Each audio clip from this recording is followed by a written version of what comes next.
Like independent films free from any other industry. We gotta look at ourselves in the lenses closely, close up. See the color is in full view, baby. I see you like you see me. Poetry Blues, check the CD and the book. Here with Mr. Spillberg, get a second look. All right, Mr. Cameraman, we got him all shook. Here we go.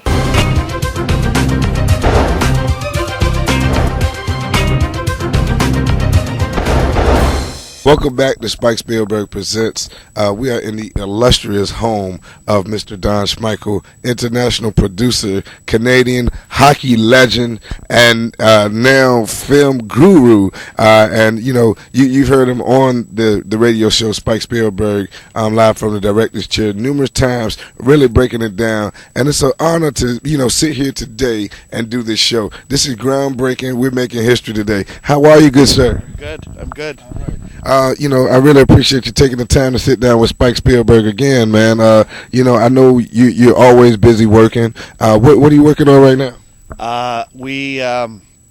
I'm just wrapping the post on a 10-episode show that will be on PBS starting August.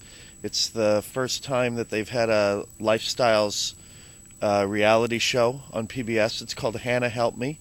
It's a fun little show, helpful show.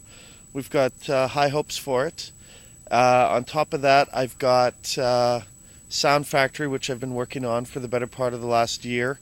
The script is now close to being done, and we'll be transitioning now into the financing mode and putting the film together, talking to actors and really putting our heads around how to make it and where to shoot it. And on top of that, I'm leaving beautiful Miami in a week, and and heading to Toronto, where I will be spending the next several months working on 2 Canadian television shows.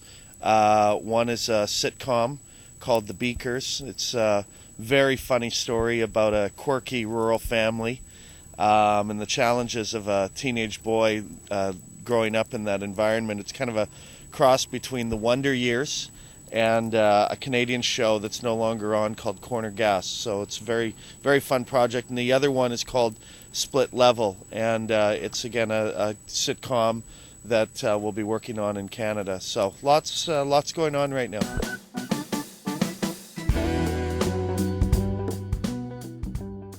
Oh, look, we got some. See, this is what I'm talking about. We got people on the boats. He got pet dolphins in the back. He's doing it up out here in Miami. But when it comes to the film industry, we've been getting a lot of coverage here in Miami. It's been like a living reality TV show. I mean, like Kurt Rambis walked by me last night. Oh, wow. Hidu Turkoglu was sitting there having dinner at the bar. Where I was sitting at. It's been awesome. But more importantly than the fanfare, the actors, the celebrities, there's a real business component to this industry. And I know that you are, the front runner for that. So when it comes to, pitching a story to Hollywood studios or even other producers, what are your thoughts on that? Well, I think it's a tough question to answer because there's a lot of aspects to that. When I'm pitched on a project, I want to know a couple of things. I want to know first the highlights of the story. I want to know about the emotional beats for the main character. I want to understand how commercial the project is. So right away when somebody pitches, in fact, I was just pitched a very interesting story the other day, and although I liked it, I recognize that it has a very limited audience who will have interest in it at so many levels. So what you need to do when you pitch a screenplay is you need to understand your character. You need to understand the path of the character, and you need to understand the story and be able to summarize. That's the other thing that producers really want, is to be able to is for you to really pitch something in a very condensed way, but you hit the highlights of the story. The other thing is if the story has got attachments already, if the writer has acted, I guess, as a producer, and there's some interesting things around it, perhaps the ability to raise some development money for it, or even raise some production money for the actual film. Those are very important things for a producer to know when you're pitching. Okay. I mean, and see, that's good information to share with the audience, man, so that people can understand about this industry and what it's all about from the business perspective. I mean, you've been doing a great job at doing that, and I really appreciate everything that you do. And I know that sounds crazy, right? But hey, man, like Talk about my doo-doo? no, I know, right? That's crazy, right? The voodoo or your hairdo? Was it your hairdo or your voodoo? I don't know, but it's always exciting to sit down and talk with you because you're so knowledgeable about the industry. When it comes to, I know you said that you could be a director.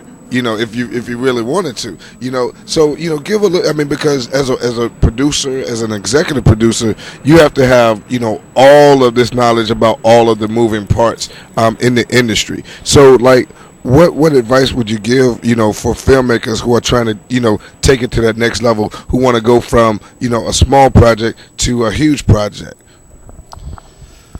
Well, in terms of me directing, the whole industry, the whole business boils down to it is a business, and business is about people. And when you get a collection of people together, it becomes about management or coaching or team building, however you want to call it. I just call it management. And at the end of the day, the most important thing that anybody can understand, whether you're an actor, whether you're a director, whether you're a producer or executive producer, you have to understand the process of the business from, all of the roles, all of the parts that go into making a film. You don't need to know them intimately, but you need to know how everything fits together. You need to know the challenges of the human beings that fill those roles, and how they interact amongst themselves. And it really is it's a symphony is what it really is. And you have to be able to bring the best out of people, and you have to be able to encourage them and manage them, and let them, really let them flourish within the context of this little business called the film, or called that, whatever that film's name is. And that to me is the most important thing. And that's, it comes back to directing. You can have all the wonderful ideas you want with creative shots and, all the wonderful art, and that's great, and I never want to take that away. But at the end of the day, a director's job, in my opinion, is primarily to extract the best performance out of the actors.